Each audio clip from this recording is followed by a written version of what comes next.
Welcome to Mr. Evil, the most terrifying corner on YouTube, where secrets and unsolved cases hide in the dark. Here we dive into the world of puzzles and brutal murders and bloody crimes, where we reveal the most horrifying cases and the latest investigations without leaving any terrifying details undiscovered. Get ready for the journey through the most evil aspects of our world, where deadly secrets await to be revealed. Subscribe now and join us in uncovering the secrets hidden in the dark, and don't miss a moment of this terrifying journey through the shadows. Scary story. 4 friends rent a house for a weekend getaway, unaware of the dark and deadly secrets that lurk within. They soon find themselves in a nightmare of deception, betrayal, and terror as they face an enemy that is not of this world.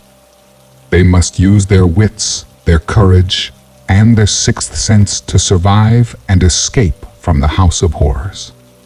But can they trust each other and themselves when nothing is what it seems? It was supposed to be a fun and relaxing weekend for the 4 friends. They had rented a house in the countryside, away from the noise and stress of the city. They had planned to enjoy the fresh air, the scenic views, and the company of each other. They had no idea that they had chosen the wrong house. The house of horrors. The house was old and isolated, surrounded by woods and fields.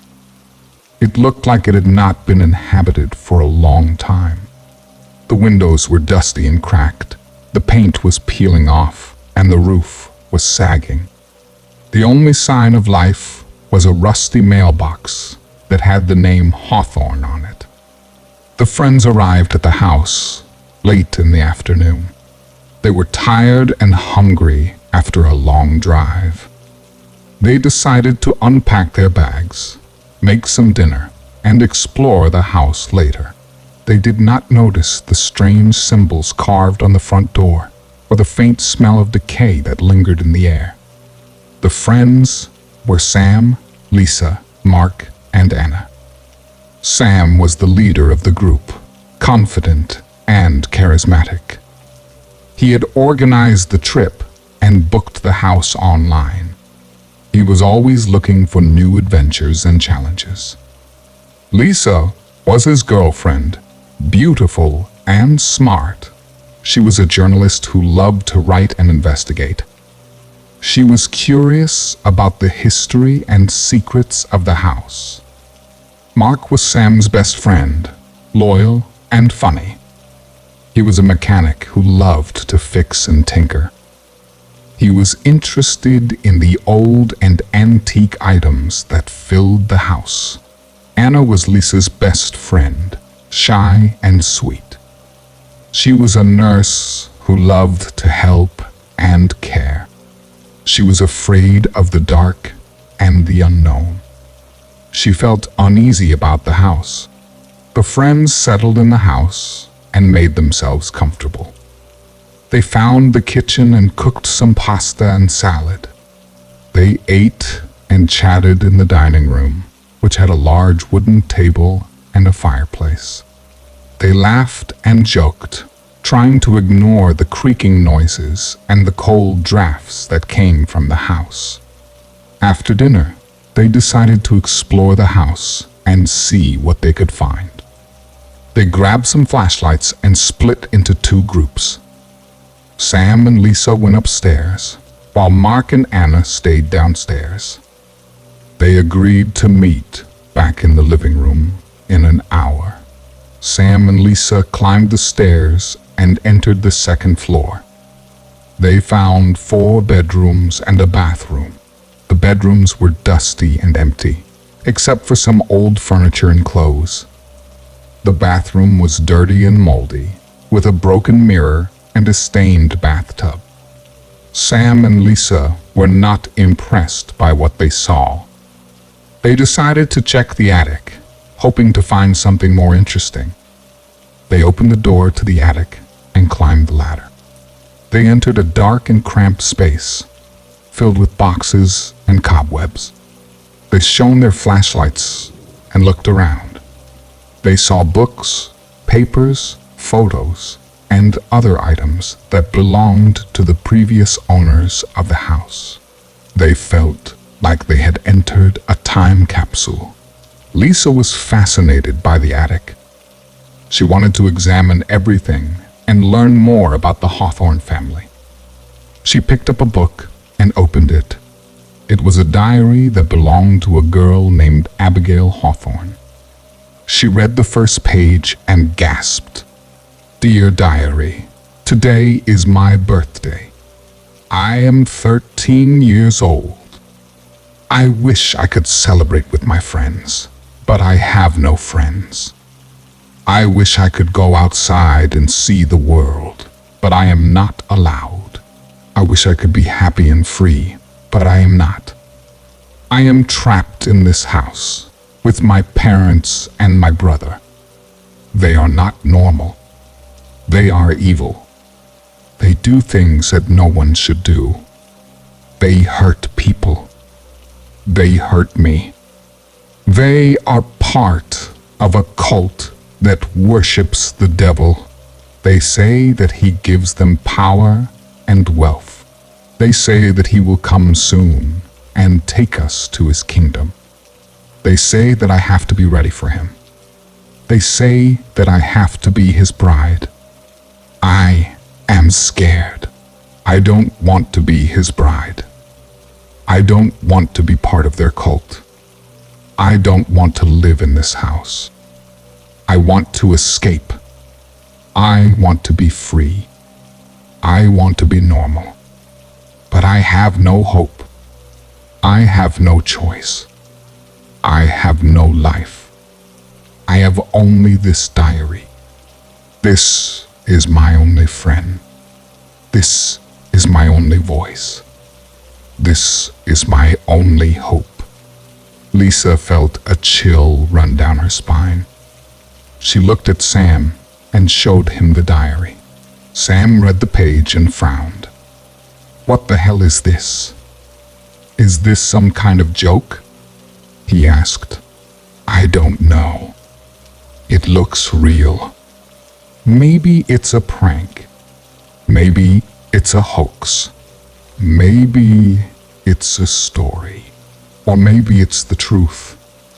Lisa said, "Maybe we should find out."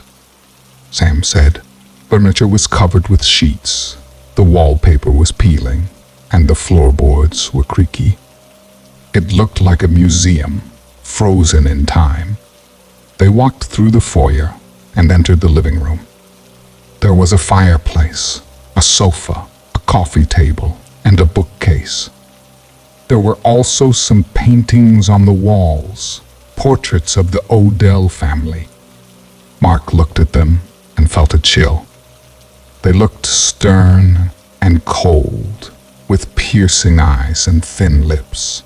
They seemed to stare at him, as if judging him. He shook his head and followed Lisa to the kitchen. There was a fridge, a stove, an oven, and a sink. There were also some cabinets filled with dishes, utensils, and food.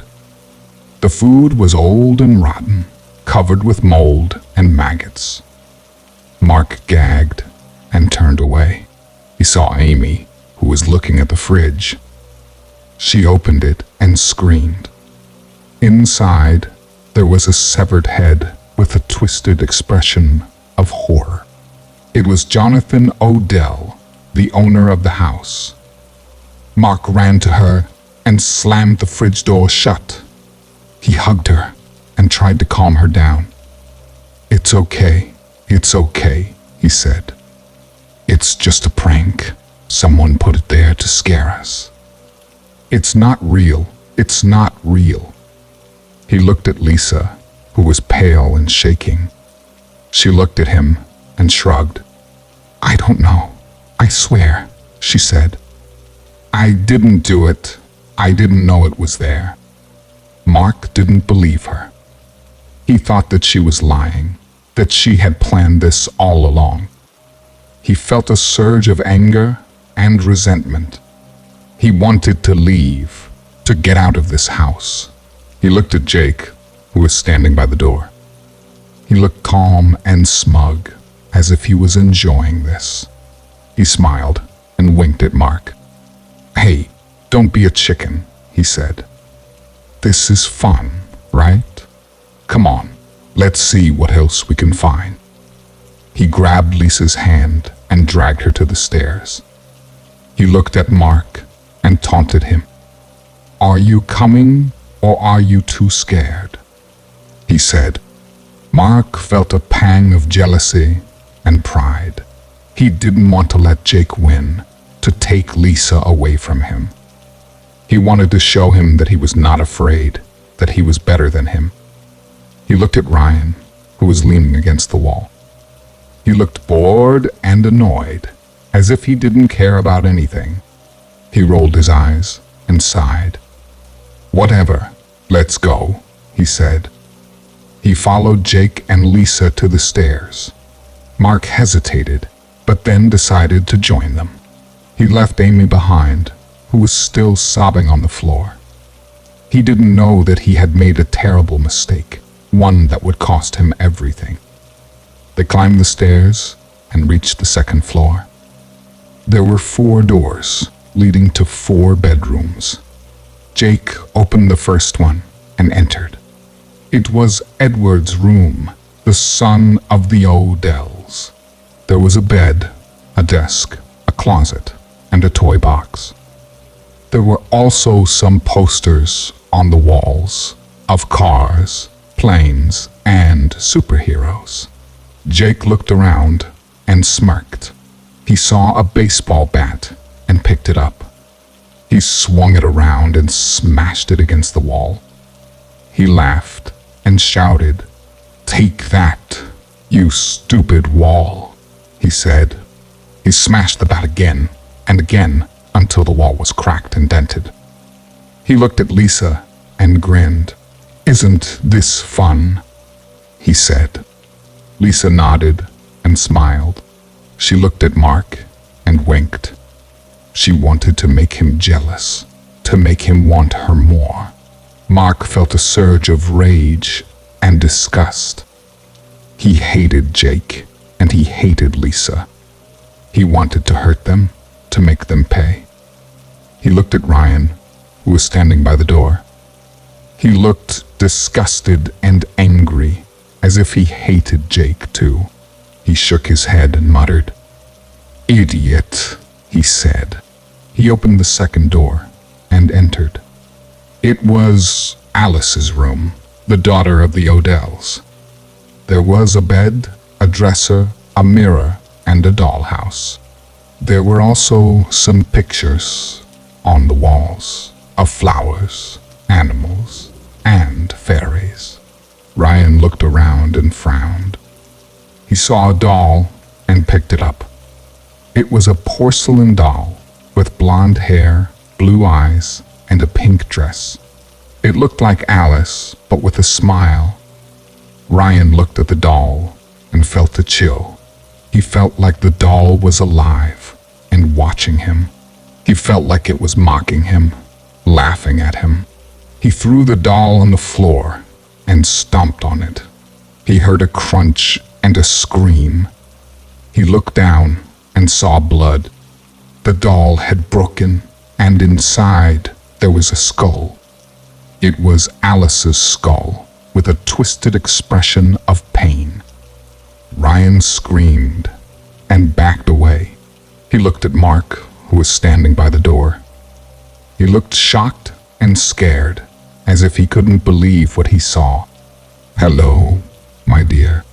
I've been waiting for you." They looked up and saw her. She was short and pretty, with blonde hair and blue eyes. She was wearing a white dress and a blue ribbon.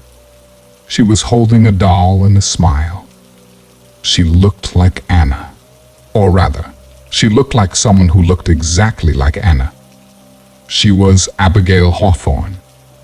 Mark and Anna were stunned and terrified. They could not believe what they saw. They thought it was a nightmare. They thought it was a mistake. They thought it was a coincidence. But it was not. It was real. It was Abigail Hawthorne. Or rather, it was someone who looked exactly like Abigail Hawthorne. They did not know what to do. They did not know what was going on. They did not know who she was. They did not know what she wanted. They did not know if they were safe. They did not know if they were alone. They did not notice the other bodies that moved behind them or the other faces that watched them from the darkness.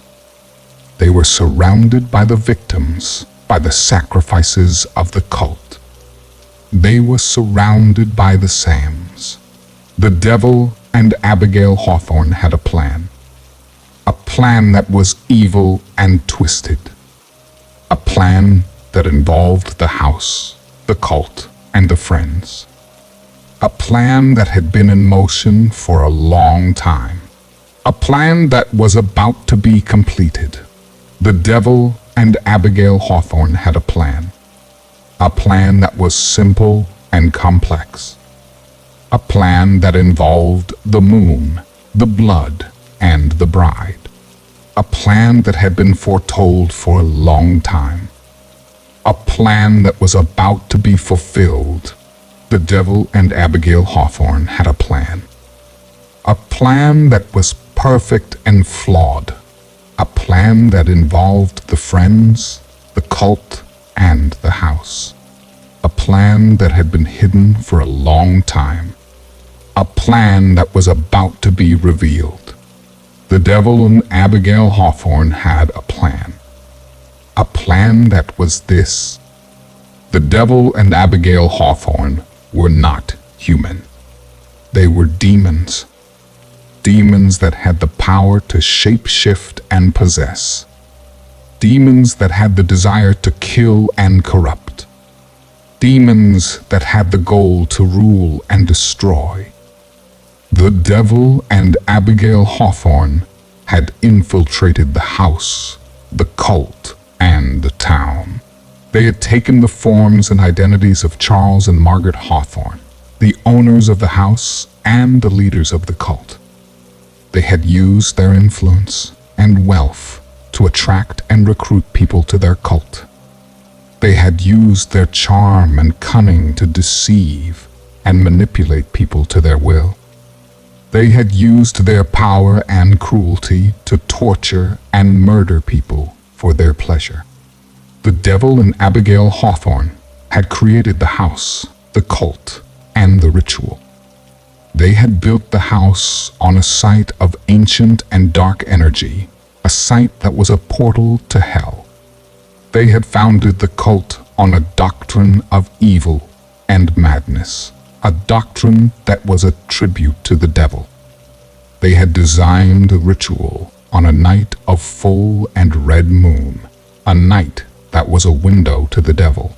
The devil and Abigail Hawthorne had chosen the friends, the cult, and the bride. They had selected the friends from a list of potential targets, a list that was based on their profiles and preferences. They had lured the friends to the house, using a fake website and a fake offer. They had trapped the friends in the house, using a lock and a jammer. They had prepared the friends for the ritual, using a body and a diary. The devil and Abigail Hawthorne had a plan. A plan that was to summon the devil, using the blood of the friends and the bride of the devil. A plan that was to open the portal to hell, using the power of the moon and the house. A plan that was to unleash the demons to the world, using the cult as their army and the town as their prey. The devil and Abigail Hawthorne had a plan that was almost perfect. A plan that had only one flaw. A flaw that was Lisa. Lisa was not a normal human. She was a special human. A human that had a gift and a curse. A gift and a curse that was a sixth sense. Lisa had a sixth sense.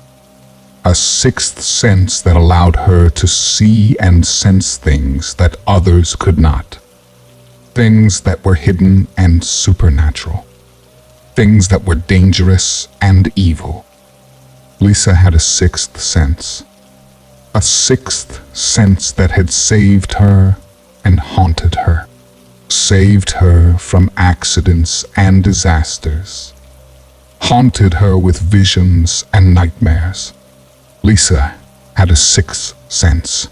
A sixth sense that had alerted her and guided her. Alerted her to the danger and the horror. Guided her to the truth and the escape.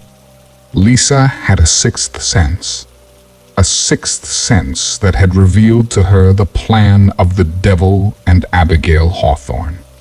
A plan that she had to stop. A plan that she had to destroy. Lisa had a sixth sense.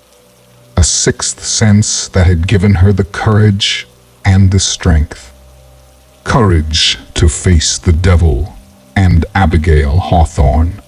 Strength to fight the cult and the demons. Lisa had a sixth sense. A sixth sense that had shown her the way and the hope. Way to free her friends and herself. Hope to survive and escape. Lisa had a sixth sense. A sixth sense that had made her the hero and the savior. Hero of the story and the savior of the world. Lisa had a sixth sense. A sixth sense that was the flaw in the plan of the devil and Abigail Hawthorne. A flaw that was the twist in the story of the House of Horrors. The end.